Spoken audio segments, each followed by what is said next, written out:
Myself and my colleagues from Clay Fire here this evening. I should probably begin this evening by thanking all of you for the work that you all do as citizen volunteers in our community and all the things that you do to prepare yourselves to be much more prepared citizen responders than a lot of the rest of our community members are. I certainly appreciate the work and the effort that you all put into our community. We're going to talk this evening about an incident that's kind of a near and dear kind of a thing to us, because this is an opportunity for us to reach out and share with our community one of the things that we plan and train annually for, and then semi-annually with some of our in-house training events that we conduct on a regular basis. Both on our training grounds. For those of you who do not know about our fire department, we are Clay Fire. This is our primary service area. We're in the northern part of St. Joseph County. We kind of run along the Michigan-Indiana state line here to the north, Indiana over to St. Joe County, and Elkhart County to the eastern border, all the way out to nearly Orange Road on the western side of the county, and then kind of the city borders of Mishawaka and South Bend to the south. We encompass about 68,000 residents in that span of about 60 square miles. We're currently occupying 5 fire stations in your communities out in the St. Joe County area, unincorporated areas of St. Joe County. And we have a staff of about 160 dedicated men and women, the majority of whom are part-time firefighters, augmented by full-time career staff, and we have a fairly lean administrative staff that works out of Station 22, which is right down the road over here on Auten Road, which is also the home of our training facility. So our men and women do all of their training at that facility on a regular basis. As well, we reach out, so if any of you have connections to community locations with large parking lots or stadiums, we like to do MCI training in those facilities. See me after the training for that opportunity. One of the things that we talk about a fair amount, because this is a low frequency, high incident kind of a thing that we would work our ways through, is mass casualty incident. Mass casualty obviously refers to an incident where we have multiple patients that are going to stress our local EMS response system. We're going to spend some time this evening, and I'll explain to you all one of the things that we train for and plan for in the event of one of those incidents happening in our community. So a multiple patient incident, or an MPI, we've kind of highlighted that for you so you can see what the acronyms that I'll use. If I use acronyms and somebody doesn't know what I'm talking about, please throw your pen or a notebook or some heavy object in your purse at me so I can kind of straighten myself out. But a multiple patient incident is an incident that reduces the effectiveness of the local EMS response system on a day-to-day basis.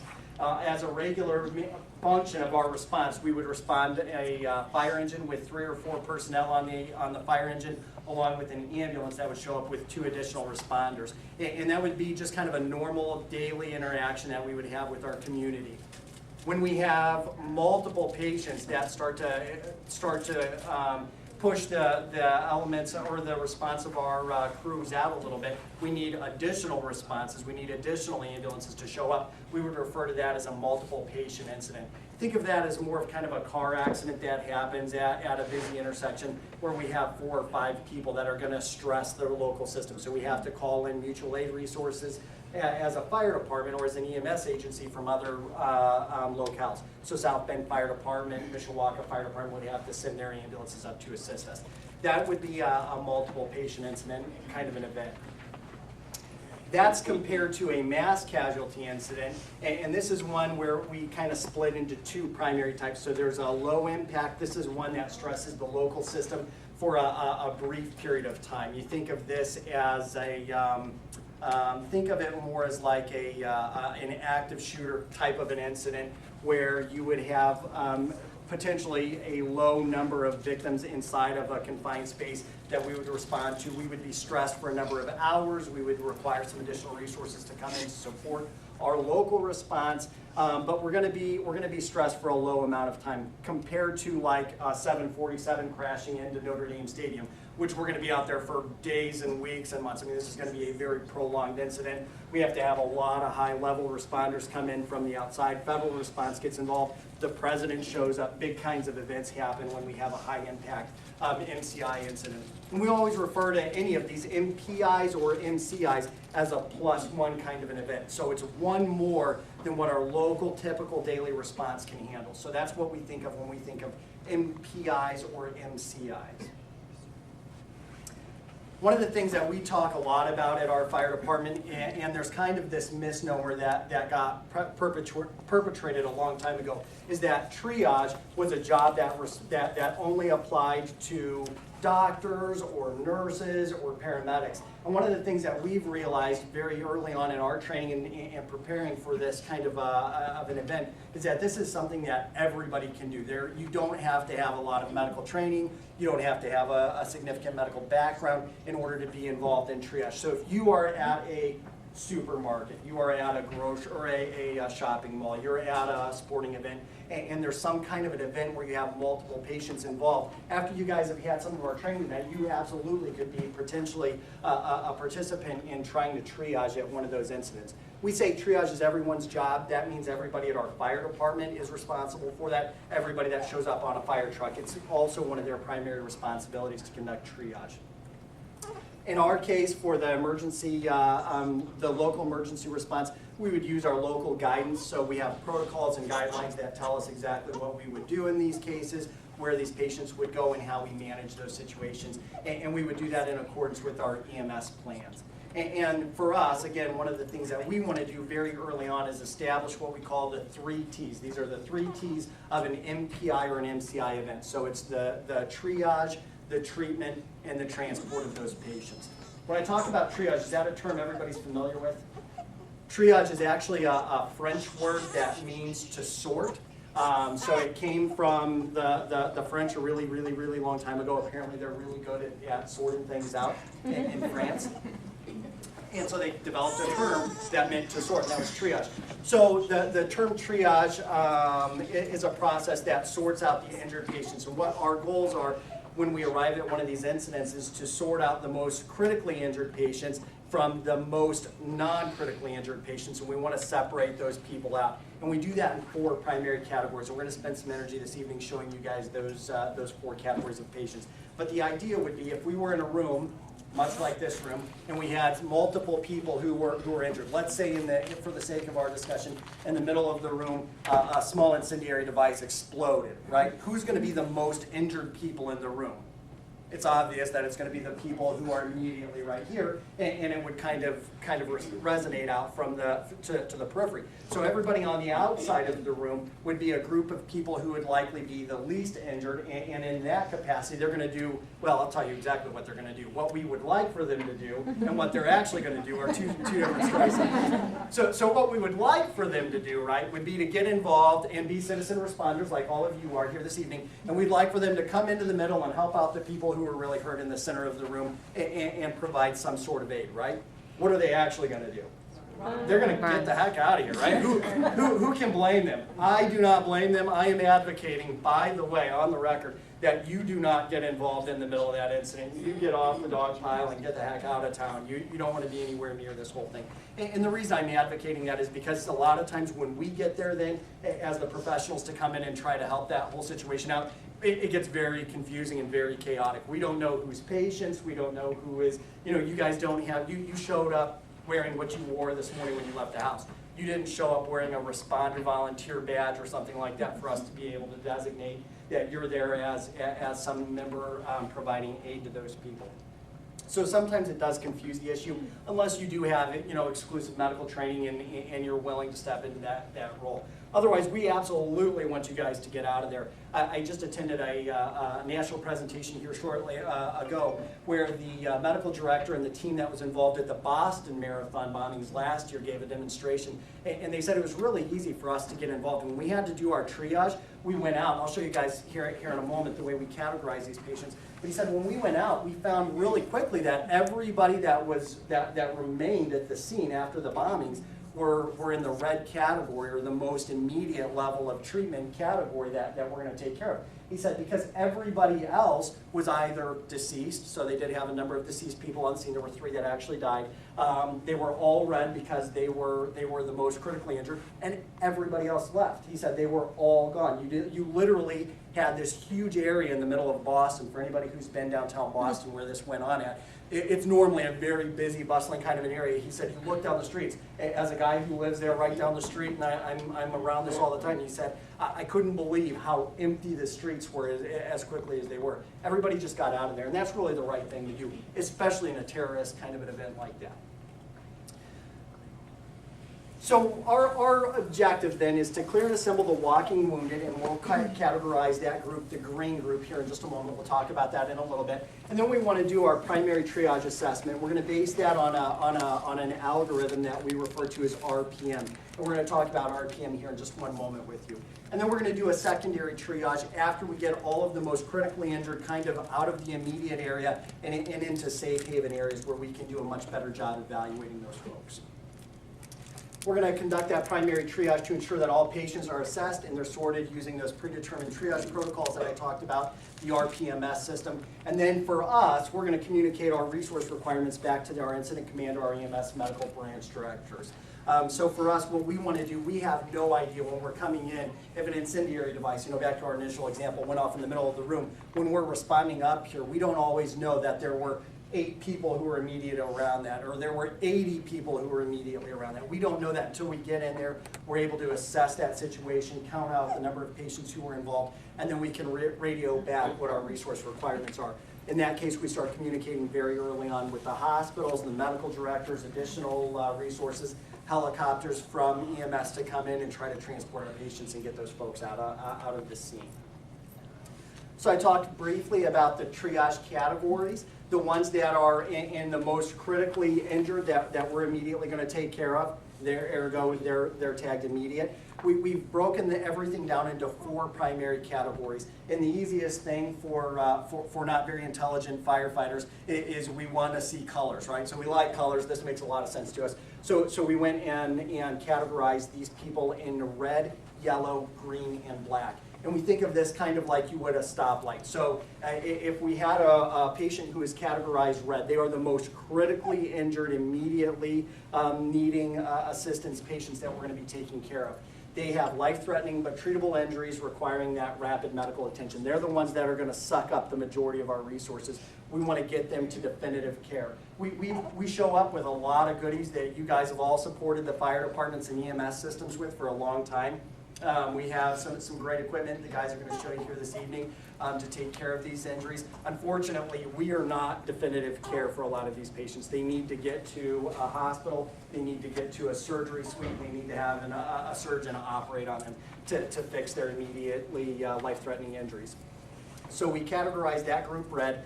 The delayed group is a step down from the immediate. After we get all of the immediates kind of pulled off the scene into the hospitals, we're going to start working on transporting out our delayed patients. And those are the patients who have potentially serious injuries, but they are stable enough to wait a short while for medical treatment and ultimately transportation to a hospital. I talked about the green group. That would be the group in our case who are on the periphery of the room. They're the minimally injured group, and we refer to them as the walking wounded. They're the ones who may have injuries. They may have shrapnel injuries in this case, very minor bleeding. They're not going to die today immediately from the injuries that they sustained. So we refer to them as the green group or the walking wounded group. Or in the case of the Boston Marathon bombing that I talked about, the group that was no longer on the scene. They all got out of downtown Boston there. And then the black or the expectant category, this is the group of patients who are at they either are absolutely deceased or we expect for them to become deceased in a very short amount of time. As responders, if we came into the center of the room where that incendiary device went off, I would rapidly walk around and do my RPM assessment that I'm going to show you guys here in just a moment, and we would make some very quick determinations. If they weren't spontaneously breathing, I would attempt to reposition their airway, a category you guys are going to talk about here this evening. I would attempt to reposition their airway, and then I'm going to move on. I'm not going to spend a lot of time, effort, or energy on that patient because we've got to take care of the most number of patients. There are potentially other injuries that are more life-threatening that I can save, so we're going to go to work and try to take care of those people very quickly. So that's our expectant group. After we've treated the immediate and delayed group, we'll come back around and take a look at this expectant group. And if we have people who are spontaneously breathing at that point, we'll bump them back up into that immediate red category and get them moved off the scene very quickly. So we have a couple of methods, and I apologize, I didn't pull this out. We have a couple of methods when we show up to provide triage that we've started to develop after quite a bit of training over the last few years to sort through our patients. The first is called START, and we'll go over START here in just a second. But we showed up, who's ever seen triage tags? Anybody ever seen triage tags? These are the things that if you watched the marathon stuff last year, and I just keep coming up with the marathon thing because that was a very relevant recent example where tags were used. You'll see these people that have tags that were placed on them, and all of these tags mean something different. Remember we talked about our priority or immediate group. There is a green group, the walking wounded group, there's that delayed group, and then ultimately there is an additional tag in our bag that is the black expectant tag, so they're not on this tag. What we found with these is if I came into this same room again, and what was triage a term for again? To sort. The idea is that we're going to spend no more than 30 seconds with each person that we encounter when we come into that room. So everybody that we're going to see in the center of this room, I'm not going to spend a lot of time, effort, and energy on because there may be additional people who require our attention. So we're going to split up. We're going to coordinate our effort. I'm going to take this half of the room. One of my other partners is going to take this half of the room. We're going to go down the aisles and we're going to try to take care of these people, spending no more than 30 seconds with each one of them. What we found is that it was taking us an average of 2 minutes to fumble with this tag. We had to pull this tag out of the sleeve. We had to figure out, okay, well, what? No, you're not red. Well, so you kind of go through this thing, and like 2 minutes later, we were finally stuffing this back. Anybody want to try to stuff this thing back in? You don't do this very quickly. So we had to stuff it back in this bag, and then you've got this really cute, handy little rubber band thing that you put on their arm and then move to the next patient. Who thinks this was a very efficient way of doing triage? We didn't think it was a very efficient way of doing initial triage. Long term, remember that secondary triage I talked about? This is a great system. We know that this works really well. But we found out very early on that that was a really poor method on trying to do this rapid 30-second RPMS thing that we're going to show you guys here in just one moment. So instead, we came up with a way cool, stylish fanny pack. I know this is a group that gets fanny packs. So we bought fanny. That's a joke, by the way. I don't think anybody here has a fanny pack. So we did buy fanny packs because we are not stylish and cool. And our fanny packs were set up so that the guys could theoretically have these on and tightened in and look like that weird guy at Disneyland. That I'm not going to spend a lot of time for. But we have ribbon in here. So remember those categories that we talked about? We have surveyor tape in each one of those primary colors that we talked about that ultimately come up and it flags through these eyelets in the inside of this fanny pack. So we tie knots off, we pull out an arm length of the surveyor tape. If I came through, I determined that you were a red category, I pull off the red tape, I wrap that around your arm, and I move on to the next patient. And when we come back around for secondary triage, it's really easy. We've got this great visual cue. You were a red, you were a yellow, you were a black, you were a red, green, we had all of that very early on, and we were able to get you, move you out of that scene. Remember, our treatment order was triage, treatment, and then triage. So we did our transport. So we did our triage. We come back through with litter bearers who were able to pick that group off and then get them into the corners of the room.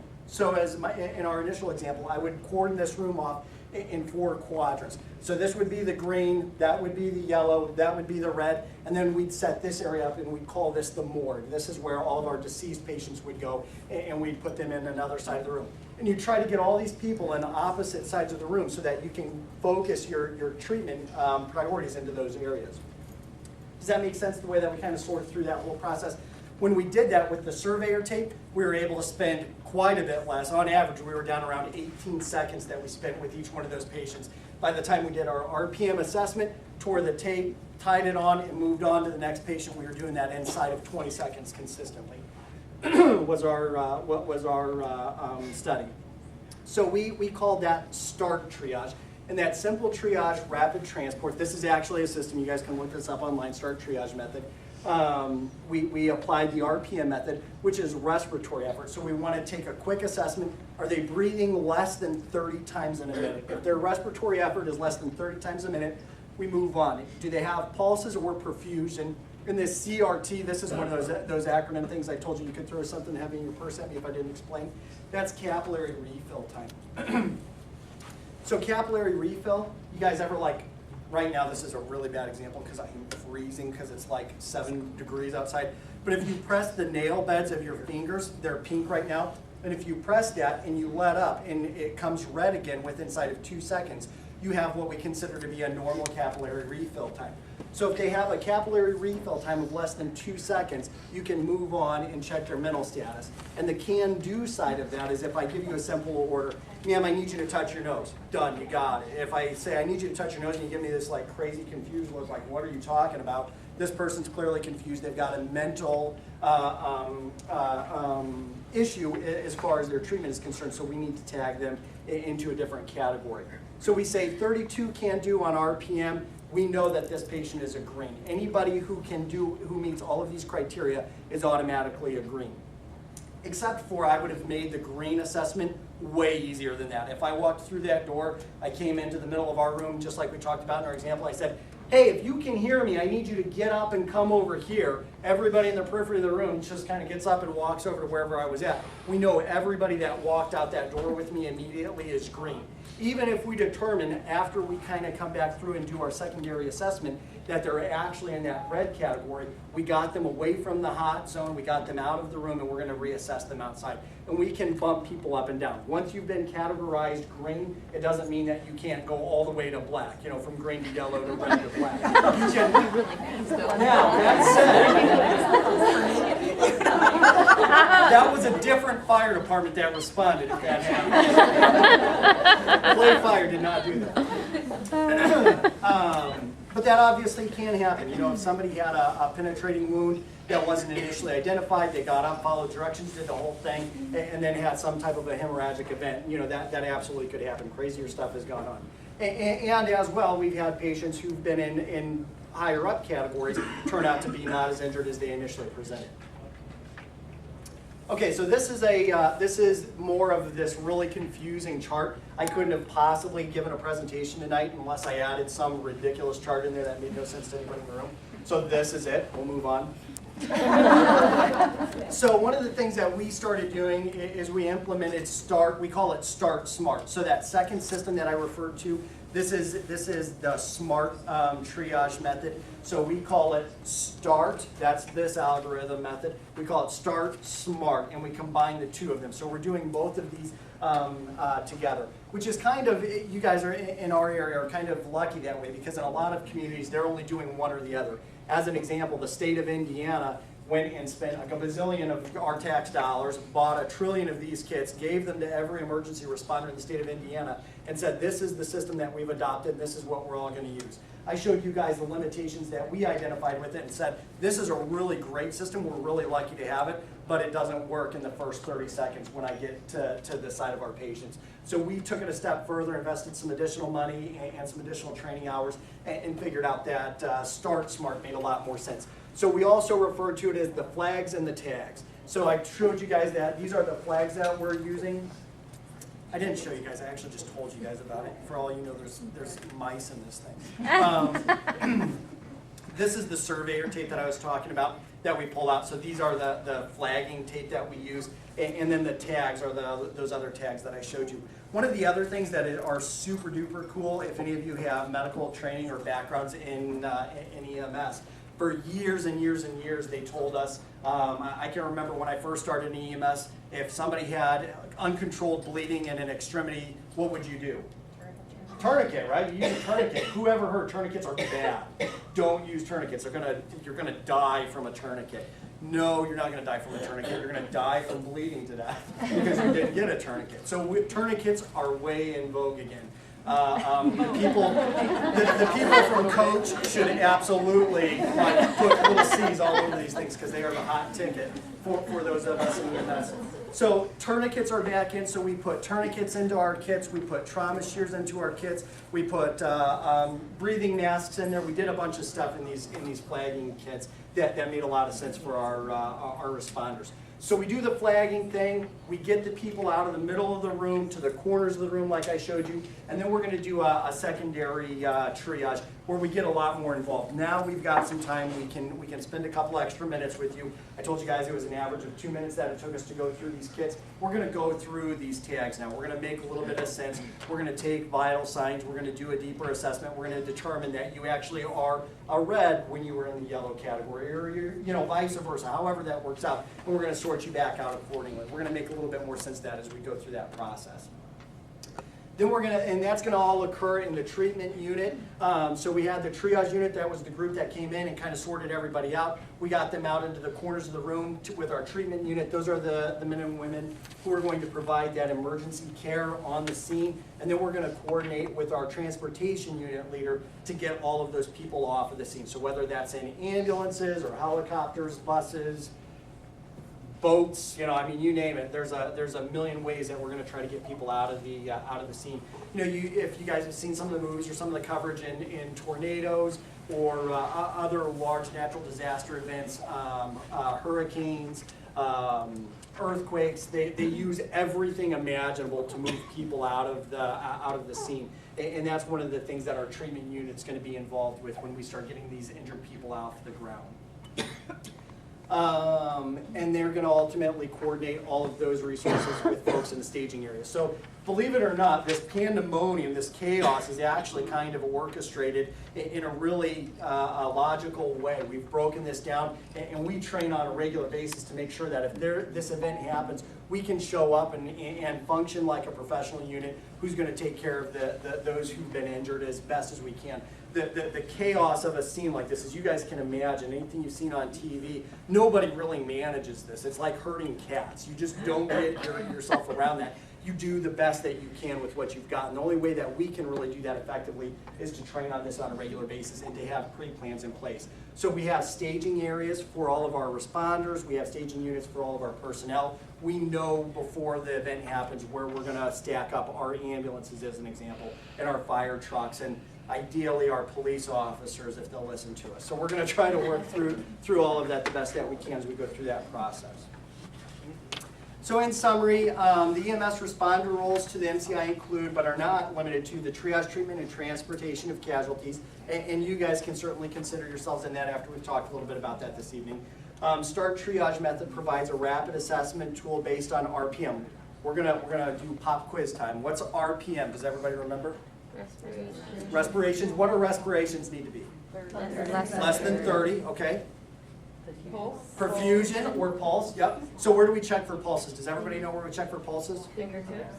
Fingernails. That was the capillary refill, right? So we can check that CRT, cap refill time, was less than 2 seconds. How else can we check for pulses? I like the neck. I see people doing, yeah, why do you like the neck, Terry? Talk to us about that. It's a big artery. And as well, it's the one that's closest to the heart, right? So this is going to be the one that most readily is going to be accessible as well. They say if you've got a blood pressure of 80 or more, we can feel it into your radial artery down here at your wrist. But you have to have a blood pressure of at least 80 before we can do that. What if your blood pressure is 60 and I reach over and feel for a pulse at your radial artery? I'm going to think you're dead and move on, when in fact you're actually alive. So I agree with Terry. I like checking the carotid artery. Does everybody know that's the one that you find when you're running? Everybody knows how to do that. So we check for the pulse or the perfusion, and then what was M? Mental status. And mental status was what again? How do we assess for that? The can do. Can do. Touch your nose. Yeah, follow a simple order. So you guys got it, man. We're accepting applications all the time. I brought some with me. So this tool, going through this process, it does allow a limited number of responders to treat a greater number of patients, and that's what makes us an effective unit when we show up. Do you guys have any questions for me? Yeah. Do you ever triage based on the age? So there is that's a great question. There's actually pediatric triage. It's called Jump Start. There's an additional method that we'll use for pediatric patients. And there's an additional tool that we employ for that I didn't bring with me tonight. I absolutely should have brought that, and I apologize for not bringing that in here. Because the kids are a lot harder to do. We've got a baby in the room. Can that baby touch his nose when I tell him, no, he's not going to touch his nose? How can I assess that? And so we have a completely different assessment tool used to assess pediatric patients that we would employ. It's a great question.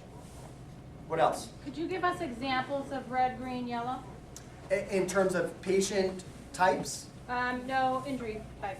Injury patterns, okay, so anybody, for us, and we know this very early on, this is based on our protocol and our training and kind of what our local system does. I talked to you guys a little bit about that earlier. Send that around so you guys can kind of take a look at that. I'll send one over here. For us, on our local protocol, we would say that a patient who had a penetrating traumatic injury to the head, neck, or torso would be in the red category because those are absolutely life-threatening injuries. I'm even going to be nice and take it out of the sleeve. See? So those would be patients that we categorize red. Patients with extremity fractures or open wounds where the bleeding is controlled, there isn't a lot of hemorrhaging on the scene, we would categorize that group of patients in the yellow category typically. If we went back to our Boston Marathon example, all of the photos and all of the reports there, almost all of the injuries that everybody sustained there, because the backpack that the incendiary device was placed in, it was in a backpack, it was a pressure cooker bomb that the gentleman set down on the ground. And when the thing exploded, the shrapnel went out from the sides at all the angles. So almost exclusively, all of the injuries they had were lower extremity injuries. He said it looked like somebody came through with like an industrial weed whacker and just got everybody right at the knees. That's the way the whole scene looked immediately in the area. And in that case, I talked about those being extremity injuries. Those would ordinarily be the yellow type category. And because of how much blood loss they had and the fact that it was both extremities, those patients would automatically get reprocessed in the red or immediate category that we talked about. And then the green category, I mean, that's literally anybody and everybody that could have had additional shrapnel to the face or to the arm, minor non-life-threatening kinds of wounds that they may look impressive, but the person isn't going to die in the next 5 minutes from this. So we've got bigger fish to fry, so to speak. We're going to go take care of those reds and yellows, and we'll get back with the greens when we have time. And a lot of those patients, we have memorandums of understanding with the transpo units in South Bend, as well as school buses. So we would bring busing in and get those people out of here en masse. We'd want to remove all of them as quickly as we could as a group to a local hospital. And in the case of that, they would go to, a lot of those patients could go to med points or step-down tertiary clinics like that. How much does shock impact that initial 30-second versus the 2-minute time period? How much does that play in a patient? You mean like emotional shock? shock? Like how much, like if somebody's in shock, do they get shifted to one category or another? They say that, like with the Martins situation, like Yep. they were hearing bullets going off. You don't know if you're hit, it's hitting the can behind you, that kind of thing. Like, how much does that shock play into how you evaluate somebody in the can-dos, I guess? So I think, they even talk about responders who've been training at this stuff for a really long time. I've spent a lot of my personal life and effort and energy training for this. I've never been in an active shooter situation. I have one idea in my head about how I would respond and what I would do. That may be a totally different thing. I asked everybody in the corners of the room. The bomb went off in the middle of the room. Who's sticking around? I'm not sticking around. I'm getting the heck out of here. We'll let the bomb squad come in and deal with this on the other side of that.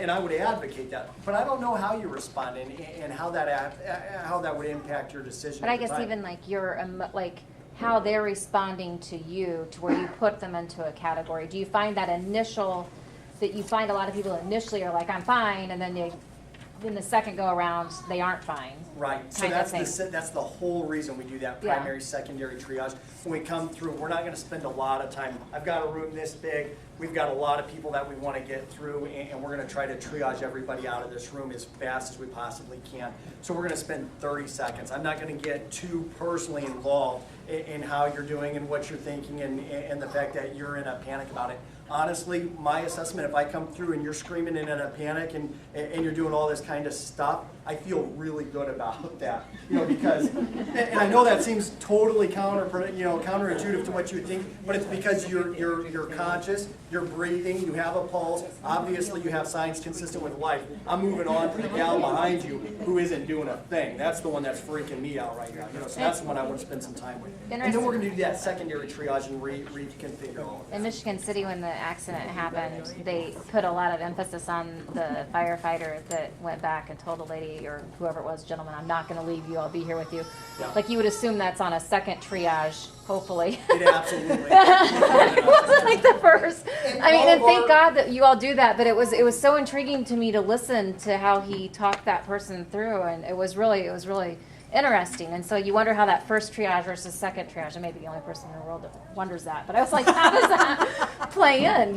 There's a great book. I cannot, for the life of me, as I'm on the spot here, think of the title or author. But there was a gal that wrote a book about how we respond. She studied every kind of major event. She talked to people from 9/11. That's obviously a huge event. She talked to people involved in hurricanes and earthquakes and tornadoes, active shooter incidents. She interviewed lots and lots of people, and she was a psychologist that reevaluated the way that we all respond in those situations. Invariably, she said it's remarkable to see how we all respond when something like that happens. She said, and she writes about this in her book, she said it's almost like, and many of us can probably relate to this, if you ever fell off of your bike as a kid or even as an adult, how things like slow down, right? Does it feel like that fall off your bike took 3 minutes to get from the top of the bike to the seat, though we know that, that just logically makes no sense. Things were a lot faster, it was instantaneous, but time kind of slows down. And a lot of people that have survived those kinds of events relate it to that kind of an event, where things kind of slow down, and for whatever reason there is, you almost have a sense of calm while you're going to do your actions. So I think, really, unfortunately, depending on your perspective on that, you don't know what it's like until you've actually lived through an event like that and gone through that. But I think there's some real value in that reassessment. That was a great question. Mm-hmm. What else? What other questions you guys have? What other thoughts? Well, I'm here. We will have our kits here, so you guys can come up and take a look at our flagging kit. The smart tags went around. We'll get all of those back. Give everybody an opportunity to take a look at those, and then I'll turn things back over to Terry. I have a question. Yes. Do you offer first aid or CPR classes? At the fire department? Yes, so we have, at Clay Fire, we have training every single month on the second Tuesday of the month for CPR. So if you haven't done CPR, I highly recommend everybody to get CPR training. We offer CPR training second Tuesday of every month to Clay Fire. Information's on our website, where you can call our admin station or see me at the break. I'll get you info.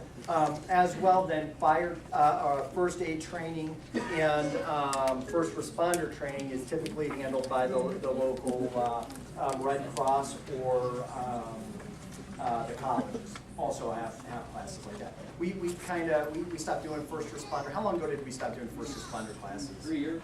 It's been a number of years ago that we stopped doing that. Just because we had so many people, we had to start training in house to do some stuff. It's a great question. Anything else? Yes. What do you do if somebody is going into diabetic shock or something, or how do you know when you're Specific to a diabetic emergency? Yeah. So diabetic emergencies are a real challenge. Those are a real challenge for even our law enforcement friends, because a lot of times those patients look like they're intoxicated, or they act in a delirious kind of a way. So it's a real challenge for us to manage them. Truly, clinically, the only way for us to treat those patients is to evaluate their blood sugar, which requires some sophisticated equipment. In the lay person setting, I think the only way you would know that would be to start evaluating your patient or the person in front of you for bracelets, medical ID tags, whether it's necklaces or bracelets, to find out whether or not they have medical conditions. A lot of people now have apps on their phone where you can kind of like go to their home screen and it will show that I'm a diabetic, the ISAP, some of those things. So I would look in some of those non-traditional things to see if you could find any cues for that. And then treat accordingly. If there was a person who is diabetic, as long as they weren't seizing, while we're talking about the seizing thing, because we're citizen responders, we can deal with this. Who's ever heard put a spoon in their mouth, put a wallet in their mouth, go grab the lamp post, get, something like that, right? Who's heard that? I mean, this has been perpetrated forever and ever and ever. Do not do that. Do not. But here's the problem: when people are having a seizure and we put stuff in their mouth, guess what we just did? We put in EMS, we call that a foreign body airway obstruction, and we just voluntarily stuck that in the back of their airway. So that's a really significant problem for us. So do not put anything in their mouth. If they are seizing, get them to the floor, move all things away from them, and let them do what they're going to do as they seize on the floor. That's probably the best thing that you can do if it's a diabetic-related seizure. If there's somebody, so I go back to, oh gosh, what's the movie with Julia Robbins where she has Steel Magnolias, where she's diabetic, is that it? Yeah.